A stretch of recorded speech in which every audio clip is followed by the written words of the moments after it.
अस्सलाम वालेकुम जी। तो क्या हाल है आप सब लोगों का। उम्मीद करती हूँ कि आप सब लोग ठीक ठाक होंगे और अपने अपने घरों पे खैरियत से होंगे। तो अगर आप मेरे चैनल पे नए आए हैं तो प्लीज़ लाइक शेयर सब्सक्राइब ज़रूर ज़रूर कीजिएगा। एक छोटा सा काम मैं आप लोगों को बता रही हूँ, तो आप ज़रूर ज़रूर वो कीजिएगा। यहाँ मैं ब्लीच क्रीम कर रही थी अपने हाथों और पैरों पर, और फिर इसके बाद इंशाल्लाह मैं जाऊंगी मेहंदी आर्टिस्ट के पास। वो बहुत बहुत प्यारा मेहंदी लगाती है। जिस तरीके का उसको पिक्चर दिखा वो वैसे का वैसे मेहंदी लगा लेती है।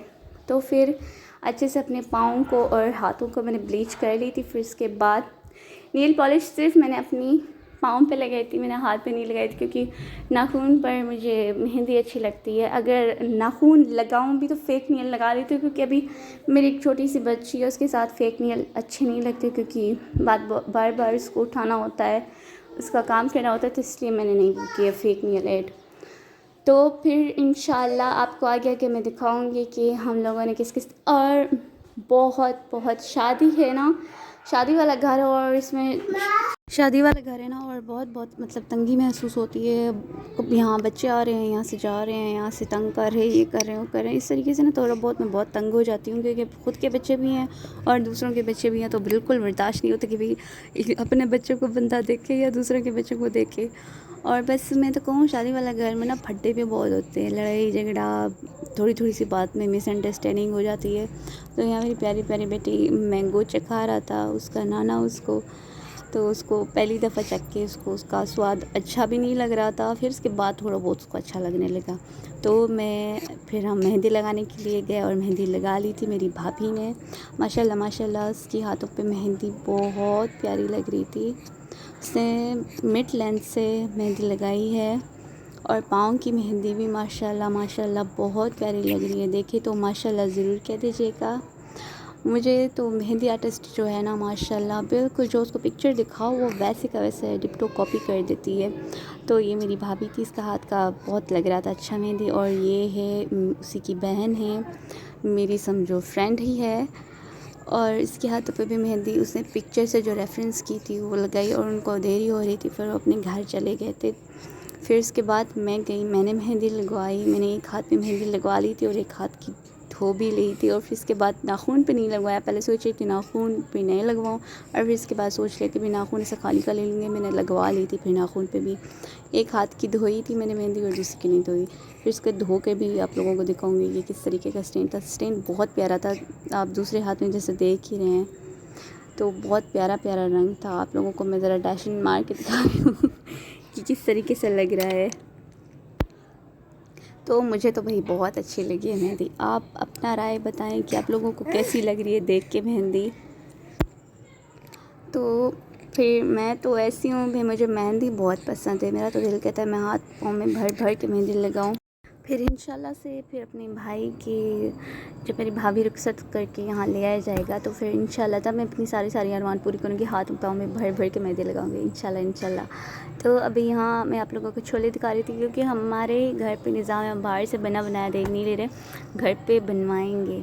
तो हम लोगों ने ये छोले ले लिए थे 3 देग के हिसाब से, जितने छोले डलते हैं जी। हर बंदी का अपना अपना इस्तात है कि इससे जितना हो सके वो इतना करेगा। यहाँ आप देखो, अब यहाँ से आप लोगों को फिर से मैं अपनी मेहंदी दिखा रही हूँ, शो ऑफिंग कर रही हूँ। आप भी बोल रहे होंगे शो ऑफिंग कितना कर रहे हैं, आप लोगों को हाई भी बोल रही हूँ।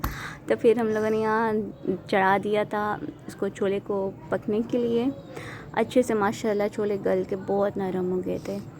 तो फिर हर बंदे की जितनी इस्तात है वो इतना कर सकता है। फिर भी ये निकाह था, हम सादगी से चाह रहे थे, लेकिन फिर भी हम लोगों ने कहा कि लोगों को बुला ही लेते हैं, थोड़ा सा फंक्शन हो जाएगा। तो फिर ये 3 टप में चावल भिगोए हुए रखे हुए थे, सॉरी भिगोए हुए रखे नहीं थे, फिर बाद में हम पानी डाल देंगे इस पर। तो यहाँ बच्चे आए हुए थे, हम लोग को गाने बजा रहे थे, और फिर उसके बाद वो इकट्ठा हो गए यहाँ। फिर अदरक लहसुन और प्याज काट के हम लोगों ने रख दिया था, कुछ काटे थे कुछ नहीं, ऐसे ही बस छील के रख दिया था। फिर जिस बंदे ने बोला था कि भाई मैं आऊँगा तो आप पका लूँगा, सॉरी जिस बंदे ने नहीं, जिस आदमी ने जो खाना पकाता नहीं है, देगी चावल है सालन जो बनाते हैं, उस बंदे ने कहा कि मैं आऊँगा अपने मुताबिक से काट लूँगा। बस हम लोगों ने छील के रख दिया था, कुछ थोड़े काटे थे। फिर अब्बू ने बताया कि वो बता आप आके वो करेगा। तो हमारे यहाँ फाइनली छोले भी गल चुके थे, यहाँ दरियाँ भी आ चुकी थी और ट्रे भी आ गए थे। यहाँ बच्चे बहुत मस्ती कर रहे थे, हल्ला गुल्ला मचाए हुए थे। फिर इसके बाद हम पार्लर के और तैयार हो गए। फिर वहीं पार्लर पे थोड़ा सा लेट हो गया था, तो फिर काजी वहीं आ गया था निकाह पढ़ाने के लिए, क्योंकि काजी को थोड़ी ज़्यादा ही जलती थी।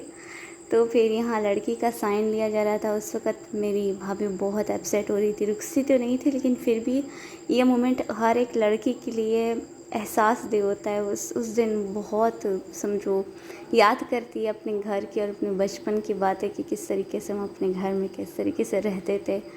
तो ये वक़्त हर एक लड़की के लिए मुश्किल का होता है। मेरी भाभी का हाथ भी बहुत कांप रहा था। अल्लाह उसको और मेरे भाई को उसकी नसीब अच्छी करे और मेरे को हर एक नई दुल्हन और हर एक बेटी का ज़िंदगी मतलब खुशहाल गुजरे, मेरी यही दुआ है। आमीन सुम आमीन या रब्बिल आलमीन। तो अब यहाँ साइन हो गया था। फिर इसके बाद हम घर चले गए थे और सॉरी मैं अपनी और क्लिप नहीं ले पाई क्योंकि उस वक़्त बहुत बिज़ी था। बड़ी मुश्किल से मैंने एक निकाह साइन का लिया और थोड़ा सा दूल्हा दुल्हन साथ बैठे हुए थे, उनकी पिक्चर और थोड़ी सी वीडियो ली।